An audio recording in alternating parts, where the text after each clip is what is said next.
வணக்கம்.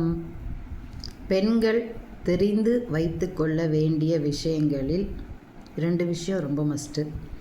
ஒன்று என்னென்னா, டூ வீலர் கண்டிப்பாக ஓட்ட தெரியணும். இது மேக்ஸிமம் எல்லாருமே ஓட்டுறோம் இப்போது. அப்படி ஓட்ட தெரியலனாலும் வயதை முன்னிட்டு கருத்தில் கொண்டு இதில் என்னால் இவ்வளோ வயசாகிடுச்சு அப்படின்லாம் நினைக்காம சைக்கிளிங் தெரிஞ்சவங்க யாராக இருந்தாலும் டூ வீலர் ஓட்ட முடியும். டூ வீலர் கண்டிப்பாக கற்றுக்குங்க. வயசாயிடுச்சுலாம் கூட நினைக்காதீங்க, கற்றுக்குங்க. ஏன்னா ஒரு எமர்ஜென்சி அப்படின்னா நம்ம நடந்து போயோ ஆட்டோ எடுத்துகிட்டோ இருக்கிறதுக்கு வீட்டில் டூ வீலர் இருக்குது அப்படின்னா டக்குன்னு எடுத்துகிட்டு போயிட்டு ஒரு எமர்ஜென்சிக்கு நம்மளால் எதுனா பண்ணிக்க முடியும். ஸோ கண்டிப்பாக வீட்டில் இருக்கிற லேடிஸ் டூ வீலர் இது வரைக்கும் தெரியலை அப்படின்னா கற்றுக்க முயற்சி பண்ணுங்கள். இன்னொன்று, கார் அவசியமா? இதெல்லாம் நான் நினச்சிருக்கேன். ஒரு 25 இயர்ஸாக நம்ம கார் யூஸ் பண்ணுறோம்.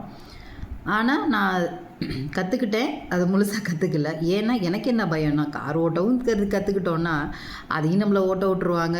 நம்ம போகிறது பீஸ்ஃபுல்லாக நல்லா பாட்டு கேட்டு ஜாலியாக அவசரமாக வேலை பார்த்து எல்லாத்தையும் பேக் பண்ணி எடுத்துகிட்டு போனால் கூட காரில் போகிறப்ப நிம்மதியாக பாட்டு கேட்டுட்டு போகிறோம்.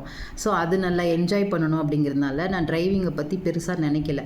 ஆனால் ஒரு 2 days 3 days முன்னாடி என் தம்பிக்கு கொஞ்சம் உடம்பு சரியில்லாமல் போணுச்சு. அப்போ தான் நான் யோசித்தேன். நான் சரி டக்குன்னு நம்மகிட்ட 2 கார் இருக்குது, நம்மளால் ஆனால் எடுக்க முடியலையே, அவனை டூ வீலரில் கூட்டிகிட்டு போகணும். ஆட்டோலாம் கூப்பிட்டுட்டு இருக்க வேண்டாம் அப்படின்ட்டு டூ வீலரில் போகிற மாதிரி இருந்துச்சு. அப்போ நான் யோசித்தேன், சரி நம்ம இதை ரொம்ப அலட்சியமாக நினச்சிட்டோம், இப்போ உடனே நம்ம டிரைவிங் கற்றுக்கிட்டு லைசன்ஸ் வாங்கியே தீரணும் அப்படின்னு ஒரு முடிவு பண்ணியிருக்கேன். ஸோ மஸ்ட் நமக்கு அது தெரிஞ்சு வச்சுக்கலாம். கற்றுக்காமல் இருக்கிறது தப்பு. தெரிஞ்சு வச்சுக்கலாம். அவசியம் ஏற்படுறப்ப நம்ம கண்டிப்பாக வீட்டில் இருக்கிற ஜென்ஸுக்கே டக்குன்னு உடம்பு சரியில்லைன்னா நம்ம எல்லா விஷயத்துக்கும் ஆம்புலன்ஸ் வர வைக்க முடியாது இல்லையா? ஒரு எமர்ஜென்சி டக்குன்னு போகணும் அப்படின்னா எல்லாத்துக்கும் நம்ம இன்னொரு வண்டி எதிர்பார்த்துட்டு இருக்கிறதுக்கு நமக்கு தெரிஞ்சதுன்னா நம்ம வீட்டை அந்த வாகனம் இருந்துச்சுன்னா கண்டிப்பாக தெரிஞ்சு வச்சுக்கிறது நல்லது.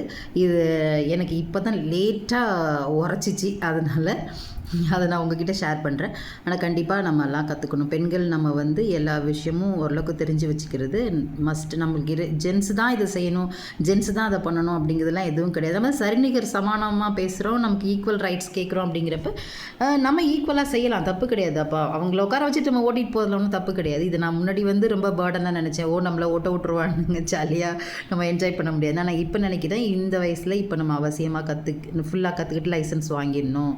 ஏன்னா அதுதான் என்னை என் ஃப்ரெண்ட்ஸுங்களாம் திட்டினாலுங்க, ஏன்னா கார் இத்தனை வருஷம் வச்சுருக்கேன் இன்னும் கற்றுக்காமல் இருக்கேன் அப்படின்னு சொல்லி திட்டிலாம் இருக்காளுங்க. ஆனால் கற்றுக்குறேன்டி, கற்றுக்கிட்டு வண்டி ஓட்டுறோம், நம்ம கார் எடுக்கிறோம். ஓகே, நம்ம எல்லாம் வெளில ட்ரிப்பு போகிறோம். Okay, thank you. கற்றுக்குங்க எல்லோரும். நன்றி.